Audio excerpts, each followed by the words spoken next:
What's good, Hellraiser? It's Sam with Hellraiser Gaming. First off, Happy New Year's, the first video of 2018, and today we'll be reviewing the game Dead Warfare 2 Zombie Apocalypse. Now, this game is a first-person shooter where you can choose up to 4 players to accompany you through the missions. As you can see, these are my 4 main players. Now, the game's got pretty good graphics and it's pretty addictive, I'd say. I've been playing this game for, let's see, around maybe 26 to 27 days. But it does feel much longer than that, to be honest. Now, looking at the characters, which you can see here in the collection, they're called survivors. Now, there are 6 types of survivors, each characterized by their active skill and star rank. Now, you've got the medic, the soldier, the sniper, the defender, the commando, and the psycho. Now, these are the 1-star survivors. Then it comes as 2 stars, 3 stars, all the way up to the 5 stars. These are the strongest ones in the game. Nathan as Psycho, Harry as Commando, James as Defender, Tammy as Sniper, Gary as Soldier, and John as Medic. Now, they've all got an active skill, which you can use pretty much a few times every game. So she's got the Resurrection, Remote Bomb, Auto Aim, so on and so forth. Going back to the guns, again, you got 6 type of guns. The reason for this is that every soldier or survivor can only use 1 type of guns. Let's say the handgun, the assault rifle, the sniper rifle, the shotgun, the machine gun, or the rocket launcher. Again, for the weapons, you've got from 1 star all the way up to 5 stars. You also have the option of looking at either the survivors or the weapons as a max level, just to give you an idea of what they would look like once you maximize everything. Now, to sum it up, you've got 2 game modes. The first one is the PvP, as you can see in the bottom of the screen. This is where you can fight against other players. Usually there's 7 players, as you can see on this map. These are usually the players within your vicinity. Now, these fights, once won, give you small prizes such as food or fuel that you can see on top of the screen. Now, the green fuel is used for the campaign missions, while the red fuel is used for these PvP missions. Going back, alright, you've got the base, where you got the gold vault. You got 2 banks where you can get some cash, and you get the garage where you can harvest some green fuel for your campaign missions. You got the inventory where you got your survivors, weapons, and materials. And then you got the recruit. Now, as you see in the top of the screen, you got some gold. Now, the gold is used to either get some new survivors or new guns. These are ranked by either 3 to 5 star survivors or 3 to 5 star weapons, and 1 to 3 star survivors and 1 to 3 star weapons. The cash is mainly used to upgrade your weapons. Now, moving on to the most preferred mode, which is the campaign mode. Here, as I mentioned earlier, the green fuels on the top of the screen are used to fuel these missions. Now, you've got 15 chapters available. As you can see here.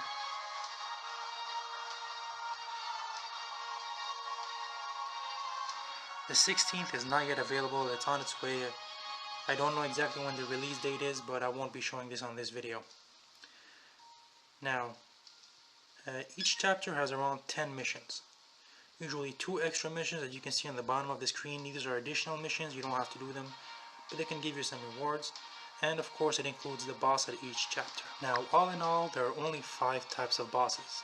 The bosses from chapter 1 to chapter 5 are the same as 5 to 10 and 10 to 15. The only difference is that there's a larger number of enemies, and the bosses are usually harder. The only annoying thing is that once you get to chapter 10, you realize that it gets very repetitive, and that kind of sucks the joy and fun out of the game. The developers really wanted you to spend some money on this game, so unless you want to spend countless hours leveling up the players like I did, you actually have to spend some money in order to get enough power to finish the game.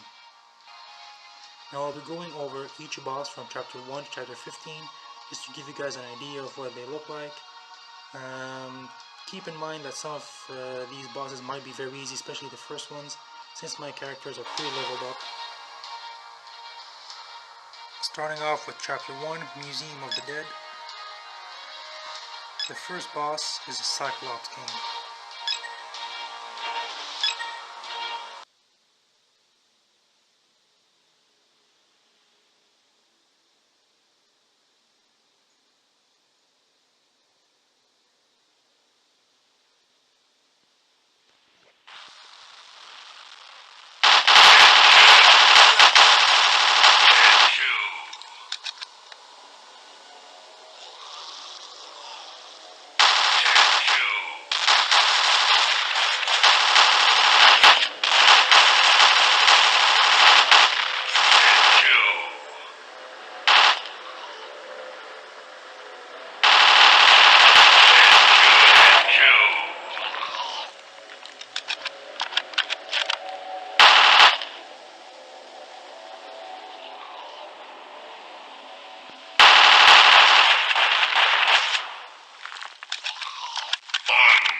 In between bosses, I'll show you guys what it looks like to open a box, either for a small radio or an old gun crate.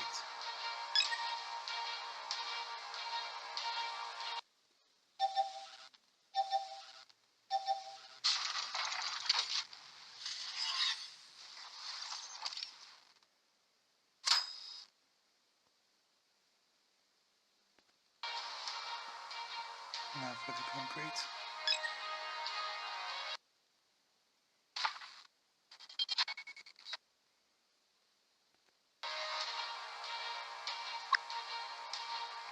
I'll also add a quick PvP match between the bosses. See here, you get to see the other defense team. They got 4 players, 2 1-star and 2 2-stars. They're not too strong.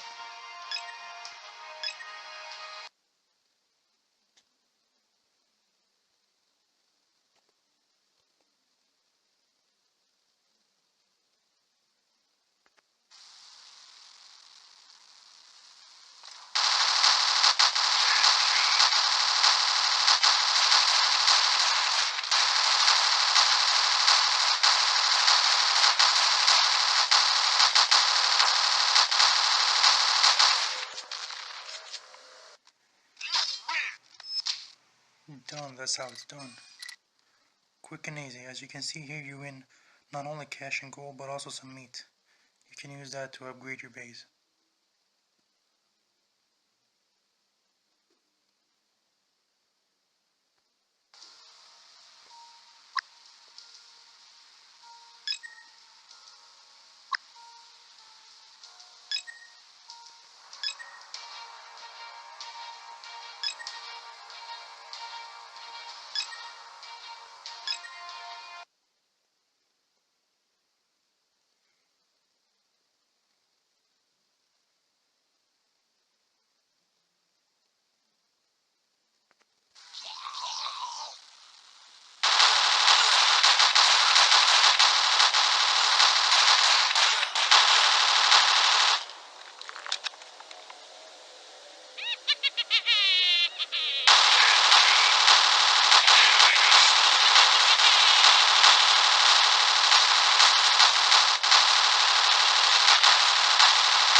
As you can see from the previous videos, it took me a few trials in order to defeat the final boss.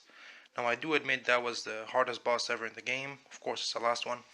But I did have to train my players from chapter 14 to 15 just so that I can defeat the final boss. So I decided to show you guys my final class setup, each character, their weapon levels and everything, just so that you have an idea of what a class should look like in order to finish the game. So starting off with Josh. So Josh is a defender class. Mine is a 5-star Josh. Power is 4,495. His active skill is a provoking roar. As far as the weapon, let's see. Alright, so the weapon, we've got the Mossberg 500. Leveled up to a 4-star weapon. Level 16 maximum with a DPS of 572. Now it's got a few attachments. The first one is less recoil. Level 4.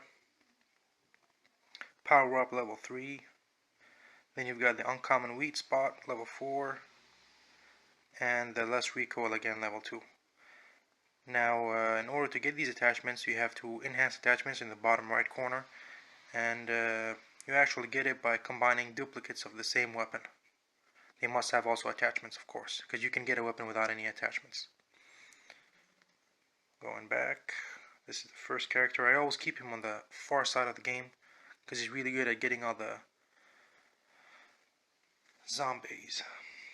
Alright, second one is Diane. Now Diane isn't necessarily the most powerful character, but she's very important because of her active skill, which is massive heal. So she heals your characters throughout the game. As far as the healing process, she's a 4-star with a power of 2,966. She's of course a medic class because she heals, of course. Level 25 maximum level. As far as the weapons, she can only have handguns, so she's equipped with a Beretta M9. DPS of 404, level 16, and a 4-star weapon. Now some of the attachments I got on this gun is uncommon weak spot 1. This one's very useful, which is weak spot 2. And of course the more ammo. More ammo, less reload, more zombies killed.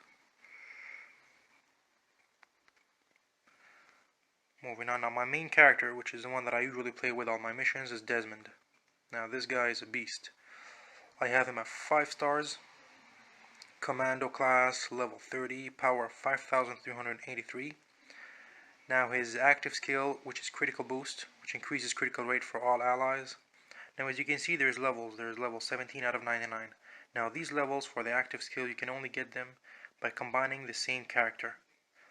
So if I recruit and I get another Desmond, this critical boost will increase. As far as the weapon, he's also got the strongest weapon I have, which is a Chris SV. Machine gun, level 20, 5-star gun with a DPS of 770. Now I've got a few attachments on this bad boy. I've got common weak spot 1. I've got the extra ammo, level 2. I've got the less recoil, level 4. And I've got the fire at will 3, which increases the fire speed. Boom, boom, boom. Alright, going back to my last character. Now usually the last one I used to change him. Sometimes I had a sniper class, sometimes I had a assault rifle class or a soldier. But I found that Tyler, which is a psycho class, is the better equipped one. Alright, he's sort of a hillbilly. Howdy, howdy. Right, well, he's Tyler. 4 stars, level 23 out of 25. He's not maxed out yet. Didn't have to max him out. He's already at 3,991. Power. His active skill is a frozen rocket, which freezes all the enemies in a small radius. It's pretty good when it comes to those missions that have a lot of bosses. Active skill level 6 out of 99. And as far as the weapon, he's got a rocket launcher, of course, and it's a bazooka. It's pretty cool. Wait, see the bullet out here, and the backside. Boom. Well, 4-star weapon, level 16 out of 16, DPS 526. Now some of the attachments is special weak spot 2. You've got less recoil 2. And again, less recoil 2. The bazooka has a lot of recoil, so that's why the attachments are very important when it comes to that.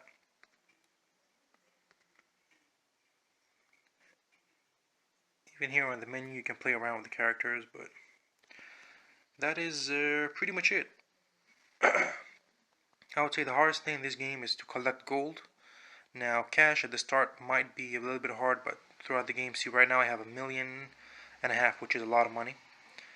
Yeah, it's pretty easy to collect throughout. The fuel might get a bit tricky, especially the green one, but the gold is the hardest thing, and that's the one where you can recruit the characters. Now when it comes to recruiting, I would suggest that you focus on the rare gun crate, 3 to 5 stars. Now the reason behind that is that you might want advanced characters, but the power mainly depends on the weapon. So if you have a shitty character or a little better character with a shitty gun, it won't make a difference. If the gun is strong, even the small character or the shitty character can be pretty powerful. That is pretty much it. What else can I show you guys? The collection. Now I don't keep much of the collection, but as you can see I've got most characters. I don't have Melissa, which is a sniper. And I didn't end up getting any of the main five characters. Now the reason behind that is that in order to get one of these or unlock one of these, you have to recruit at least 40 characters. 40 characters, each character needs 75 gold.